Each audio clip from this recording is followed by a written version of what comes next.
नमस्कार मित्रांनो, मी अलका. मी आपल्या नवऱ्यासोबत शहरात राहत होते. माझ्या घरी माझे सासू सासरे, मी आणि माझा नवरा तसेच माझे छोटी मुलगी राहायचे. घरात सर्व गोष्टी होत्या शिवाय नवऱ्याच्या प्रेमाशिवाय, कारण तो आपला वेळ जास्त बाहेरच घालवत होता. असे नव्हते की तो मला काही द्यायचा नाही, पण एकतर तो जास्त करून बाहेर असायचा आणि घरी आला की घरी जास्त आराम करायचा, कारण त्याला एक बिमारी सुद्धा होती. हळूहळू ते दुरुस्त सुद्धा होऊ लागली. त्याला फार लवकर दम भरत होता, म्हणून त्याच्याने जड काम होत नव्हते. म्हणून तो गाडीवर कंडक्टर करत होता आणि बाहेर असला की दारू पण प्यायचा. घरी मी आणि माझे सासू सासरे रागावल्यामुळे थोडीच पीत होता. आता मुलगी लहान होती म्हणून माझे दिवस घालवत होते, पण कुठेतरी रात्री मला आठवण तरी यायची, कारण मी पण एक स्त्री होते आणि मला पण भावना होत्या. त्यामुळे त्याला लपवणे कठीणच होते, पण तरी सुद्धा आयुष्याचे दिवस जाऊ लागले. एकदा आमच्या जवळच्या नातलगाचे लग्न होते, त्यामुळे आम्हाला जाणे महत्वाचे होते आणि माझा नवऱ्याचा मला फोन आला. तो म्हणाला, मी बाहेर असल्यामुळे मी लग्नाला येऊ शकणार नाही, पण तू नक्की जा.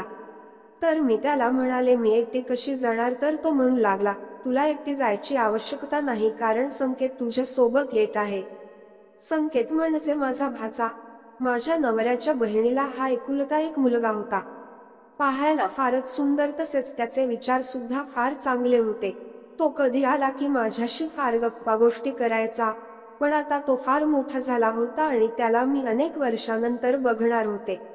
मी पण पाहायला मीडियमच होते. नंतर मला पण संकेतचा कॉल आला आणि म्हणाला, मामी, मी मामांना कॉल केला होता, तर मामा म्हणाले की तुम्हाला माझ्यासोबत लग्नाला यायचं आहे. तर मी त्याला म्हणाले, हो, मला पण तुमच्या मामाने सांगितलं. नंतर तो म्हणाला, मी तिकीट काढून ठेवतो, नंतर आपण जाऊ. मी पण त्याला म्हणाले, अगोदर तो माझ्या घरी ये, कारण बॅग आणि मुलगी हे दोन्ही मला न्यायला जमणार नाही. तसेच तू असला की थोडे बरे होईल. तो म्हणालो, ठीक आहे, मी जायच्या आदल्या दिवशी येतो आणि दुसऱ्या दिवशी जाऊ.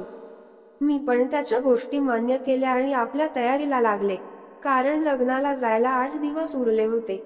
माझ्या सासूची पण इच्छा होती यायची, पण सासऱ्यांची तब्येत बरोबर नसल्यामुळे त्यांच्याकडे पाहणे पण आवश्यक होते. असेच दिवस गेले आणि संकेत आला. माझ्याकडे पाहून त्याने स्माईल दिली आणि त्यावेळेस माझ्याकडे वर माझी मुलगी होती, तर तो तिला आपल्याकडे घेऊ लागला. पण ती येत नव्हती, कारण खूप दिवसानंतर त्याला बघितले होते. पण तो माझ्या हातातून जोरात तिला घेऊ लागला आणि त्यामुळे त्याचा हाताचा स्पर्श माझ्या नको तिथे लागला. माझ्या अंगात तर काटाच उडाला. त्याला सुद्धा कळले होते की त्याचा हात कुठे लागला आहे, पण आता माझी मुलगी त्याच्या जवळ होती आणि तो तिला खेळवत होता. त्याने तिच्यासाठी फार खेळण्याच्या वस्तू सुद्धा आणल्या होत्या, म्हणून ती पण त्याच्या सोबत खेळू लागली. त्यानंतर तो माझ्या सासू सासऱ्याला भेटायला गेला आणि त्यांच्या तब्येतीबद्दल विचारपूस करू लागला. ते पण आपल्या मुलीची विचारपूस करू लागले. दोघांचे फार वेळ बोलणे चालले. मी त्यांच्या खोलीत चहा नेऊन दिला आणि त्यानंतर तो फ्रेश होण्यासाठी गेला. मग मला म्हणाला, झाली का तयारी? मी त्याला म्हणाले, हो, झालेच आहे, फक्त बॅग पॅक करायची बाकी आहे. पण तो अगोदरपेक्षा फारच छान दिसत होता. त्याची हाईट आणि बॉडी हे फारच सुंदर वाटत होती. त्याने माझ्याकडे बघितले आणि म्हणाला, मामी, तुम्ही जेवण नाही करत का? तर मी म्हणाले, करते ना, रोजच तर करते. तर म्हणू लागला, तरी सुद्धा तुम्ही फारच बारीक दिसत आहात आणि तुमच्या चेहऱ्यात सुद्धा फार नाराज वाटतो. तर मी त्याला म्हणाले, तसे काही नाही, कामामुळे होतेच. माझ्या मनात विचार सुरू होते की आता याला कसं सांगू की तुमचा मामा मला काही गोष्टी बरोबर देऊ शकत नाही, तसेच त्यांना माझी काळजी पण नाही. पण मी या गोष्टी मनात ठेवून शांत होते. तर त्याने एकदमच मला प्रश्न केला, मामी, तुम्हाला काही त्रास आहे का? तर मी त्याच्याकडे बघितले आणि नाही म्हणाले. तर म्हणू लागला, नाही. मी विचारल्यानंतर तुम्ही एवढे चिंतेत दिसले, म्हणून तुम्हाला विचारले. जर कधी पण तुम्हाला कोणत्या गोष्टीचा त्रास असेल तर मला सांगू शकता, कारण काही गोष्टी मला आईकडून सुद्धा कळले आहे की मामाचे वागणे काही प्रमाणात बरोबर नाही. त्याच्या या बोलण्यावरून मला समजले होते की त्याला फार गोष्टी माझ्या माहीत आहे. त्यानंतर मी आपल्या कामाला लागले आणि तो माझ्या मुलीसोबत खेळू लागला. रात्री आम्ही सोबत जेवण केले आणि नंतर तो माझ्या सासू सासऱ्यासोबत बोलू लागला. माझी मुलगी पण तिथेच होती. काही वेळानंतर बघते तर माझी मुलगी त्याच्या मांडीवर झोपून होती. मी बघून म्हणाले, किती छान तुमच्या मांडीवर झोपली आहे. तर तो म्हणाला, मुलांना प्रेमाची आवश्यकता असते. त्यांना प्रेम आणि दोन शब्द गोड बोलले तर ते आपुलेच होऊन जातात. त्याचे बोलणे खरंच बरोबर होते. पण तो लहान मुलांना म्हणत होता की मला ते कळले नव्हते. दुसऱ्या दिवशी आम्ही लग्नासाठी निघालो.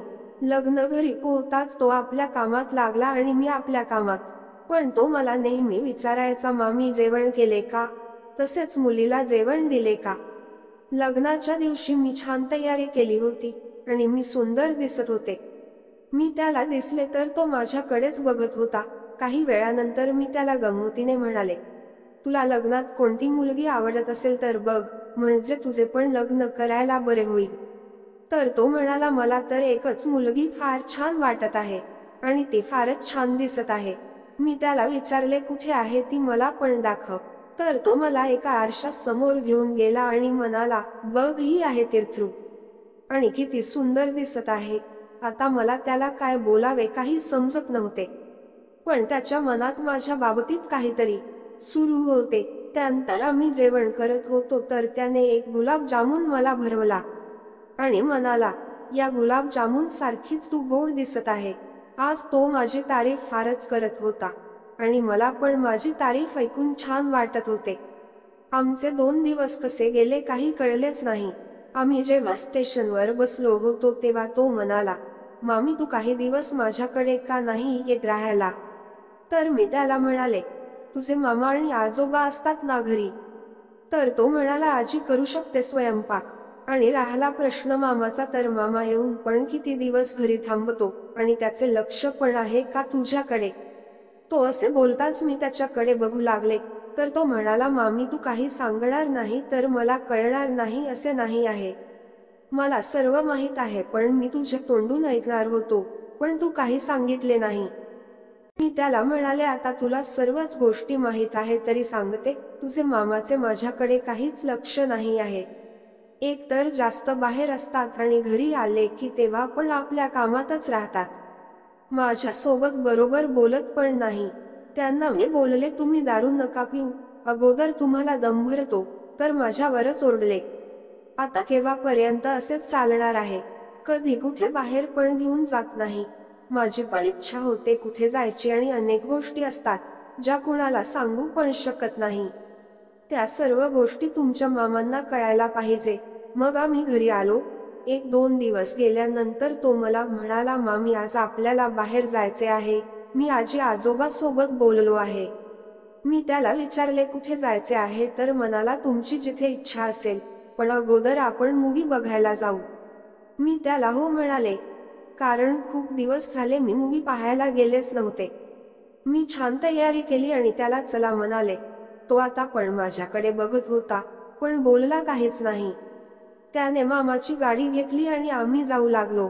माझी मुलगी समोर बसली होती, त्यामुळे आज तर जात असताना माझा त्याला स्पर्श होत होता.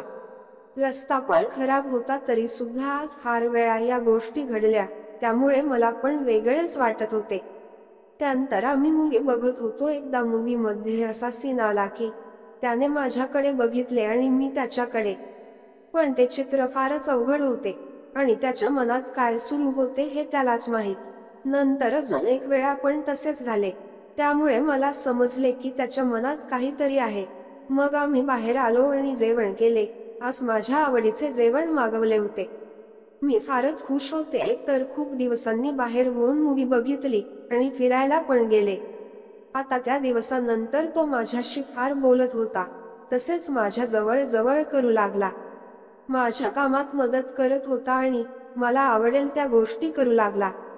त्याच्या या सर्व गोष्टी मला पण छान वाटत होत्या, पण त्याचा होणारा स्पर्श मला भारावून टाकत असे.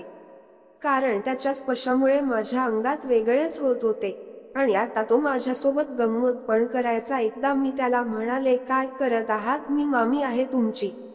तर म्हणाला, मामीला आवडते तेच करत आहे.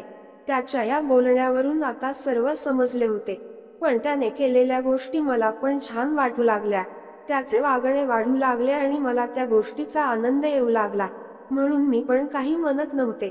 असेच काही दिवस सुरू राहिले. एके रात्री मुलगी खेळता खेळता त्याच्या खोलीत झोपली. सासू सासरे पण आपल्या खोलीत झोपले होते.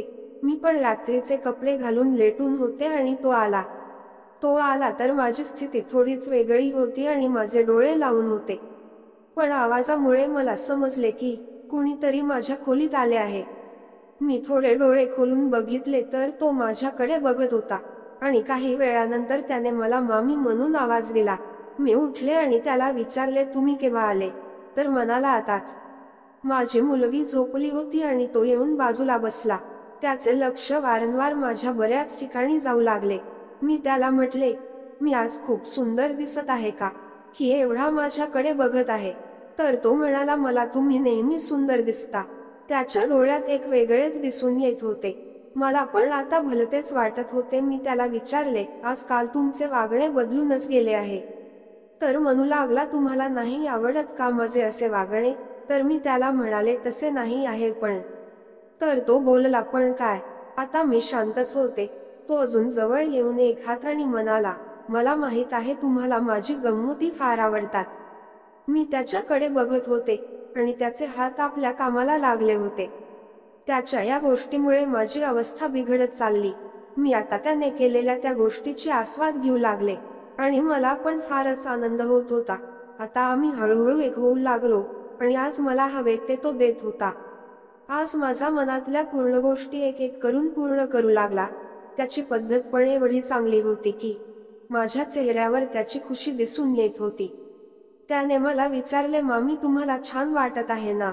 तर मी पण त्याला हो म्हणून मान हलविली. आता तो अजून चांगल्या पद्धतीने त्या गोष्टीत रमून जात होता.